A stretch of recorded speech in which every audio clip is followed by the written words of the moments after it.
Hello friends, welcome to this session. In this session, we discuss about the factor affecting bias variation as well as how to find stability factor, Q point and maximum undistorted output. How to set Q point so that you will getting a maximum undistorted output for the common emitter configuration circuit.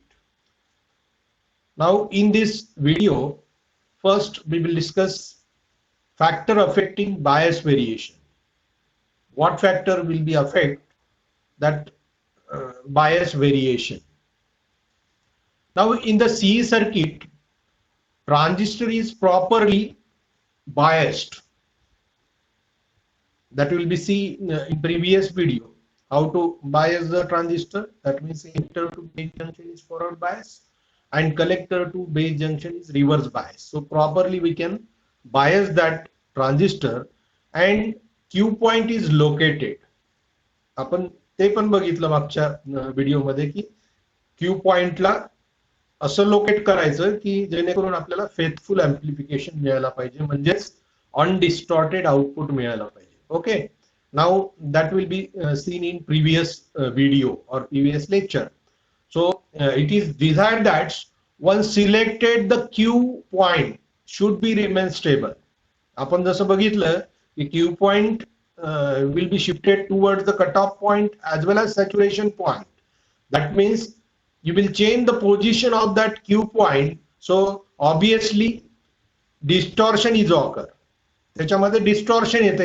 हे आपण दोन्ही म्हणजे previous जो video आहे त्याच्यामध्ये आपण बघितलं की कशा पद्धतीने डिस्टॉर्शन पॉझिटिव्ह क्लिप येतं किंवा निगेटिव्ह क्लिप आपल्याला मिळतं ते आपण मागचे. म्हणजेच याचाच अर्थ काय झाला, should not be shift its position due to temperature rise. आता आपण टेम्परेचर वरती आलो, कारण टेम्परेचर हा एक फॅक्टर आहे for transistor. if we increase the temperature of that transistor, so obviously that Q point will be shifted. आपण याच्या अगोदर बघितलं होतं की बेस करंट कमी जास्त केल्याने Q point कसा शिफ्ट होतो towards the cutoff point as well as saturation point. Okay, now we will see temperature rise केल्यामुळे Q point मध्ये शिफ्टिंग कसं होतं आणि ते आपल्याला स्टेबल कसं करता येतं, that will be discussed in that lecture. Now, but in practice, it is found that even after careful selection, means if we set the IB that is constant and Q point will set the position such that you will getting a maximum undistorted output, ज्याला आपण faithful amplification म्हणतो, ते आपल्याला मिळालं. बरोबर आहे. So Q point tend to shift its position. Practice मध्ये काय होतं, केअरफुल सिलेक्शन केल्यानंतरही टेम्परेचर राईज झालं तर Q पॉइंट शिफ्ट होतो. Okay, now due to that this bias stability is direct result of thermal instability. याला आपण थर्मल इन्स्टॅबिलिटी म्हणतो आणि त्याच्यामुळे आपल्याला कम्युटेटिव्ह इन्क्रीजिंग IC मिळतं. ओके, ते कसं मिळतं आपण ते पुढे बघू. Now we see the equation. So that is the collector current for common emitter circuit. हे इक्वेशन आहे ज्याचं इक्वेशन आपण IC is equal to लिहिलेलं आहे beta. Pointer we have taken.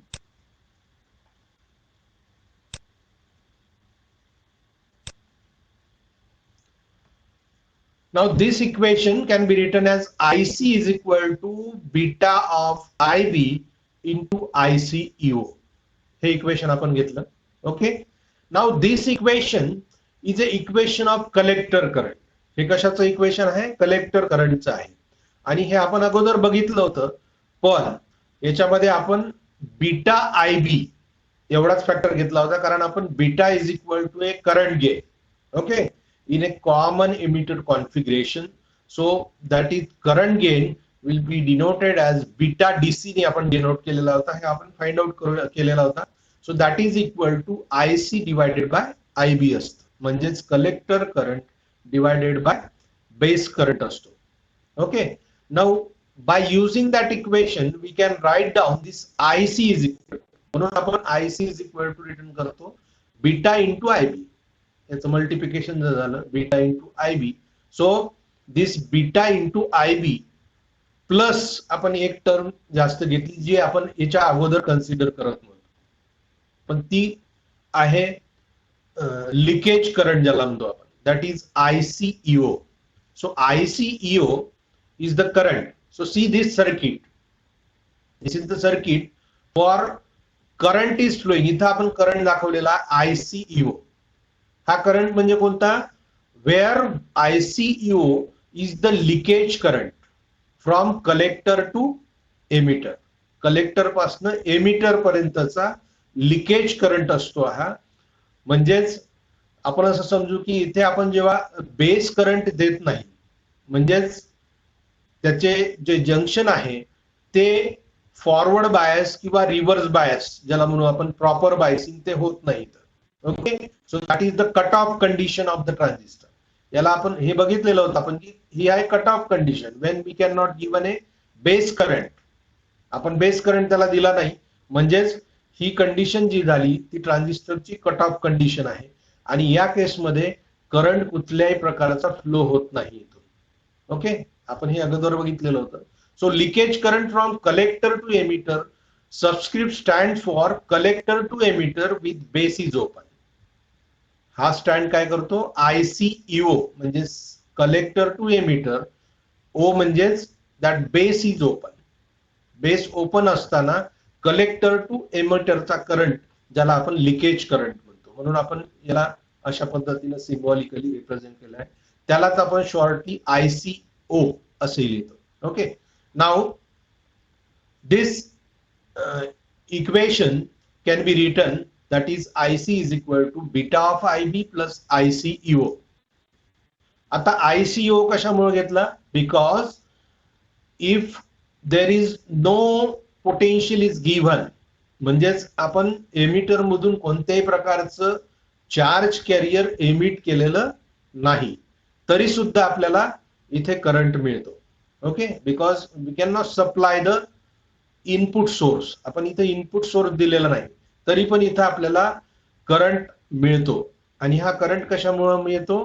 कारण त्या रिजन मध्ये म्हणजेच जो कलेक्टर रिजन आहे याच्यामध्ये असलेले जे मायनॉरिटी चार्ज कॅरियर, दोन प्रकारचे चार्ज कॅरियर त्याच्यामध्ये प्रेझेंट असतात, एक तर मेजॉरिटी चार्ज कॅरियर आणि मायनॉरिटी चार्ज कॅरियर. तर मेजॉरिटी चार्ज कॅरियर मुळे आपल्याला कलेक्टर करंट इथं मिळतो. तो इथं मिळत नाही कारण majority charge carrier we can not supply it.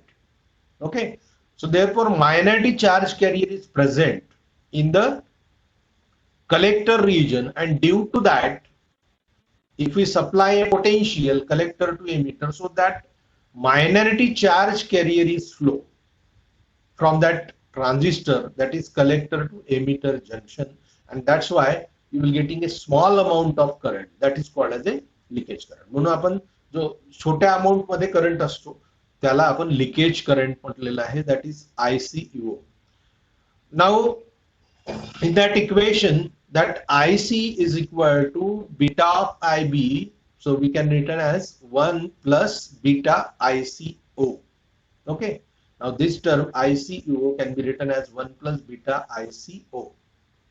Now this equation has 3 variable. या इक्वेशन मध्ये 3 व्हेरिएबल आहे. कोणते कोणते? एक आहे बीटा, दुसरा आहे IB, that is the base current, beta is the current gain.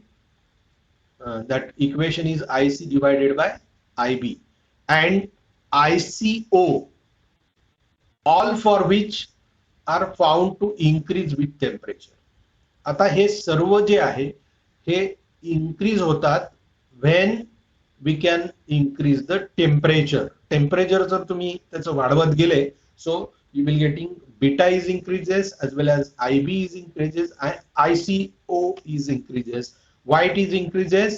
Because that minority charge carrier will be increases when we increasing the current, and that's why this minority किंवा free जे charge career आहे ते increase होत जातात आणि you will getting this factor, that is beta, IB and ICO, all which are found to increase with temperature. हे सर्व increase होत जातात.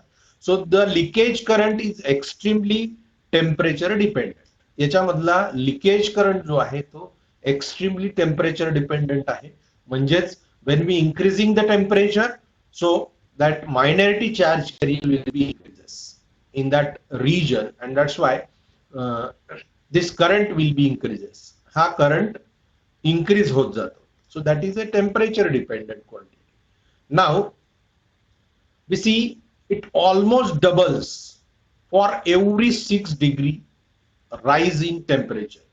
6 डिग्री जरी टेम्परेचर वाढलं ट्रान्झिस्टरचं इन जर्मेनियम, फॉर जर्मेनियम मध्ये 6 डिग्री जर वाढलं तर आणि सिलिकॉन मध्ये 10 डिग्री जर राईज झालं तर ऑलमोस्ट हा जो करंट आहे that is ICO is doubled, तो डबल होतो in case of that germanium and silicon. 6 degree वाढलं तर जर्मेनियम ट्रान्झिस्टर मध्ये आणि 10 डिग्री वाढलं तर तो डबल होतो. Now any increase in ICO it is magnified 1 plus beta times, कारण आपण इक्वेशन घेतलेलं आहे तसं. हे इक्वेशन जे आहे हे इक्वेशन आहे beta IB plus 1 plus beta ICO. Okay, आणि त्याच्यामुळं हा जो फॅक्टर आहे ICO जर डबल झाला सो ऑब्विसली मल्टिप्लिकेशन फॅक्टर आहे त्याचा 1 प्लस बीटा, आणि त्याच्यामुळे ही जी क्वांटिटी आहे when this current is doubled, that is leakage current is double, so obviously multiplication factor त्याचा जो आहे तो 1 प्लस बीटा आहे, आणि त्याच्यामुळं any increase in ICO it magnified 1 plus beta times. 1 plus beta time त्याचं मॅग्निफिकेशन होतं. समजा बीटाची व्हॅल्यू आपण जर घेतली तर ती असते जवळपास 100च्या रेंज मध्ये. So if we increase the value of ICO, so you will getting 200 to 300 times एवढा करंट जो आहे तो इन्क्रीज होतो. Okay, now even slight increase in ICO will affect IC. तुम्ही स्लाइटली जरी चेंज करंट केला ICO, so obviously multiplication factor त्याचा एवढा असल्यामुळं त्याचा अफेक्शन कसं पडतं, IC जो आहे तो इन्क्रीज होतो considerably. that will be increases the value of IC obviously, because this equation becomes IC is equal to beta times IB plus 1 plus beta of ICO. That is, this is a small current. Okay, so therefore this factor is responsible for increasing the IC. Okay, so even slightly increase ICO will affect the IC considerably. As IC increases, आता हा IC जर increase होत गेला तर collector power dissipation increases, which rises the operating temperature. That leads to further increase in IC. IC जर increase होत गेला म्हणजेच collector current increase होत गेला तर collector power dissipation जे आहे ते increase होत जाईल, कारण त्याच्यामधनं मेजॉरिटी चार्ज कॅरियर फ्लो होणारे खूप सारे असतील when we increasing the IC, which rises the operating temperature. म्हणून ऑपरेटिंग टेम्परेचर इन्क्रीज व्हायला सुरुवात होईल. तिथे खूप सारे इलेक्ट्रॉन जमा झाल्यामुळे that leads to further increase in IC. As IC will increases beyond safe operating value,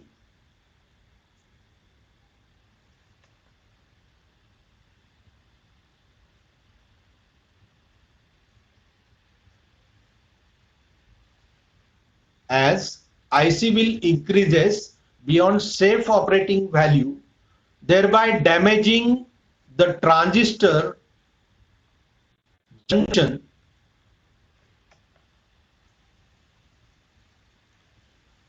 as IC will increase beyond safe operating value, thereby damaging the transistor itself this condition is non as thermal runway आपण त्याला म्हणतो. जर operating value त्याची वाढत गेली तर ते जे जंक्शन आहे, when we increasing the ICO considerably, when we increasing the ICO, that is a leakage current, temperature वाढत गेलं आणि त्याचा ऑपरेटिंग पॉइंट जो आहे तो बदलला किंवा IC will be increases, so power dissipation increases, so rising operating temperature that leads to further increase in IC वाढत वाढत गेला, ऑपरेटिंग टेम्परेचर वाढत गेलं तर एक वेळ अशी येईल की त्याचं जंक्शन हे डिस्ट्रॉय होईल, म्हणजेच transistor will destroy, and that condition known as thermal runaway, त्याला आपण थर्मल रनवे म्हणतो. Okay, so if some circuit modification, आता हे जे याच्यामुळे काय होईल, when we increasing the temperature obviously that transistor will be damaged, transistor damage होईल आणि हे ट्रान्झिस्टरचं जे डॅमेज आहे किंवा जंक्शन डिस्ट्रॉय होणं जे आहे ते थांबवायचं असेल, so obviously some circuit modification is required, so IC is made to decrease with temperature automatically. काय व्हायला पाहिजे याच्यामध्ये, IC डिक्रीज व्हायला पाहिजे विथ टेम्परेचर ऑटोमॅटिकली ते डिक्रीज व्हायला पाहिजे. तर जे सर्किट मॉडिफिकेशन त्याच्यात केल्यानंतर, म्हणजे दुसरे बायस व्हेरिएशन जे आहे किंवा दुसरे बायसिंग सर्किट जे आहे ते आपण जर वापरले तर ऑब्विसली टेम्परेचरच्या अकॉर्डन्स मध्ये IC हे डिक्रीज होत जातं. And then decreasing the term beta IB decrease होते कारण IC डिक्रीज झाला. So IC is equal to beta of IB आहे term, can be made to neutralize the increasing term 1 plus beta ICO, thereby keeping IC constant. म्हणजे त्याचा अर्थ असा झालाय की या इक्वेशन मध्ये, हे जे इक्वेशन आहे याच्यामध्ये हा फॅक्टर जर वाढत जात असेल with respect to temperature, so IC can be decreases with respect to temperature when this factor is decreasing. हा जर वाढत गेला तर हा डिक्रीज व्हायला पाहिजे. अशा पद्धतीचं सर्किट मॉडिफिकेशन आपल्याला करावं लागेल जेणेकरून IC ची व्हॅल्यू कॉन्स्टंट असेल. म्हणजे हा जेवढ्या अमाऊंट मध्ये वाढत जाईल तेवढ्या अमाऊंट मध्ये बीटा ऑफ IB हा कमी होत जाईल. So you will getting IC is constant. तेव्हा आपल्याला IC जो आहे तो कॉन्स्टंट मिळतो. So IC made to decrease with temperature automatically. Then decreasing this beta term can be made to neutralize the increasing term 1 plus beta of ICO, thereby keeping IC constant. त्याच्यामुळे आपल्याला IC constant मिळून this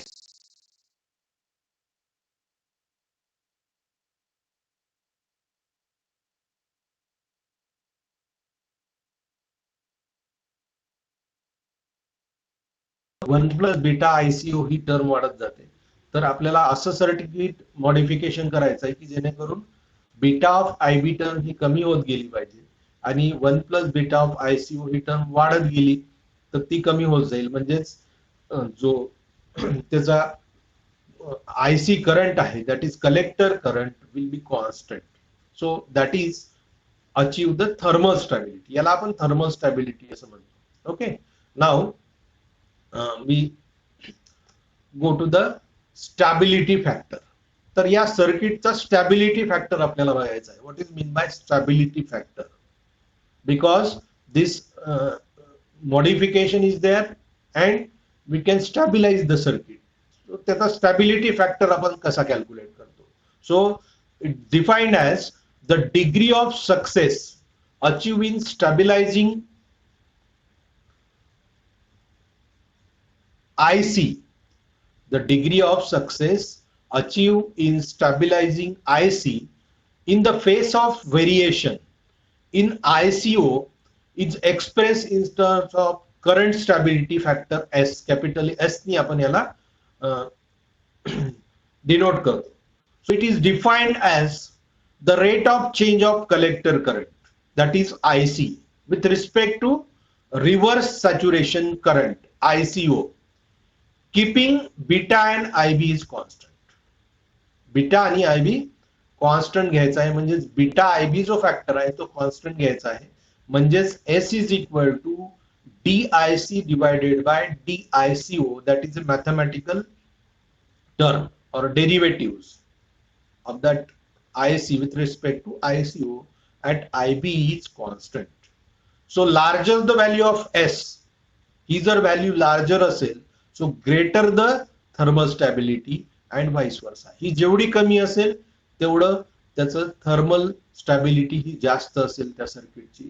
so we can define that stability factor like this. So that is S is equal to DIC divided by DICO when beta and IB is constant. Beta आणि IB constant असताना. Now the stability factor may be alternatively expressed by using well-known equation. तेच equation आपण इथं घेतलेलं आहे. IC is equal to beta of IB plus 1 plus beta of ICO. Now differentiate this equation with respect to IC and consider beta constant.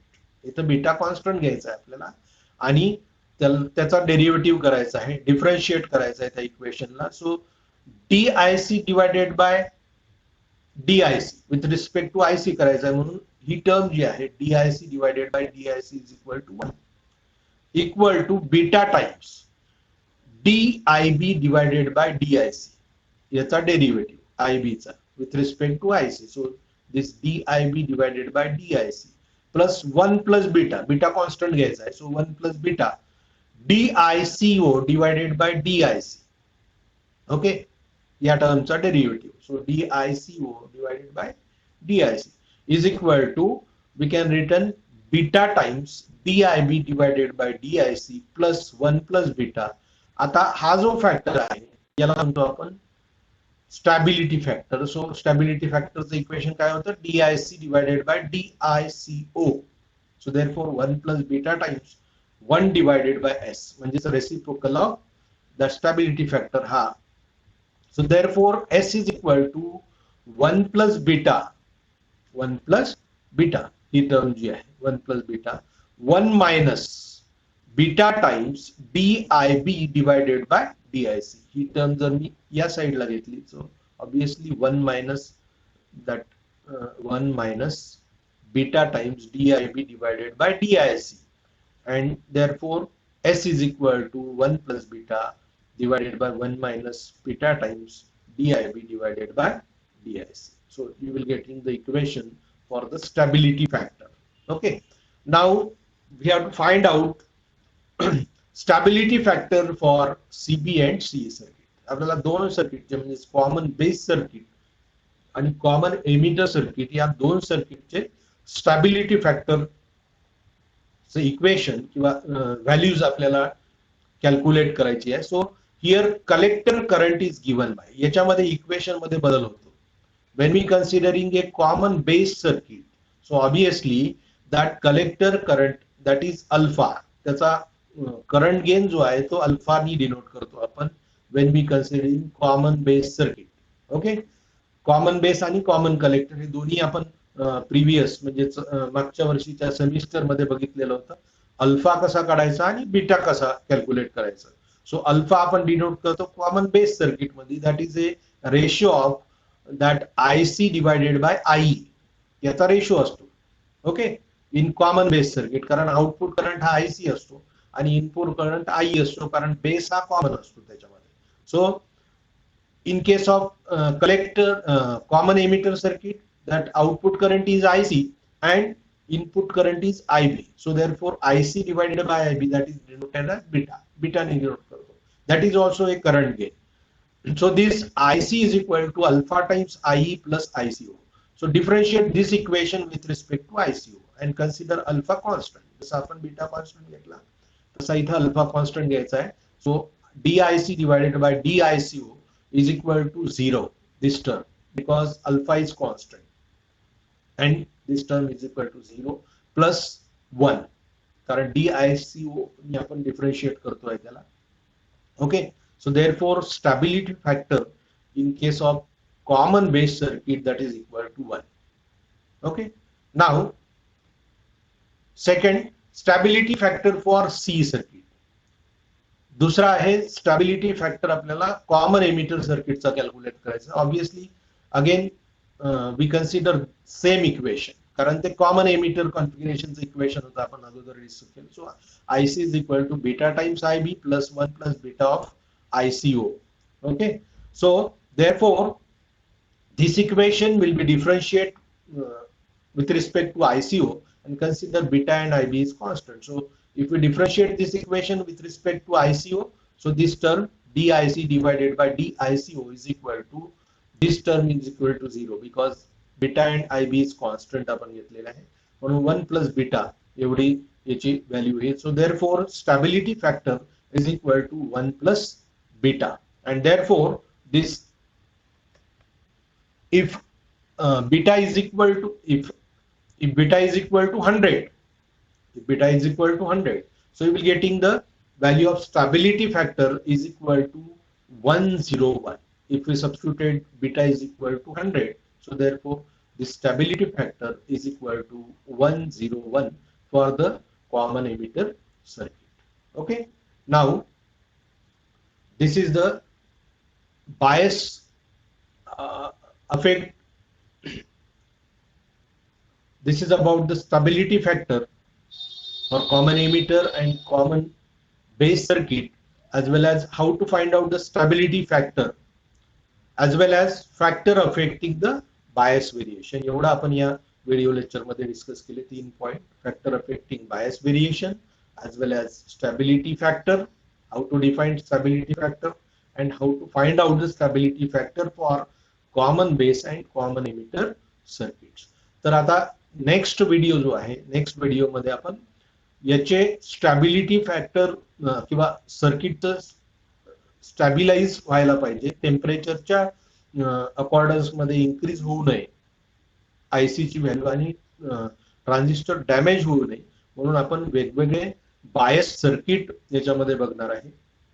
So in next lecture we see the circuit for bias or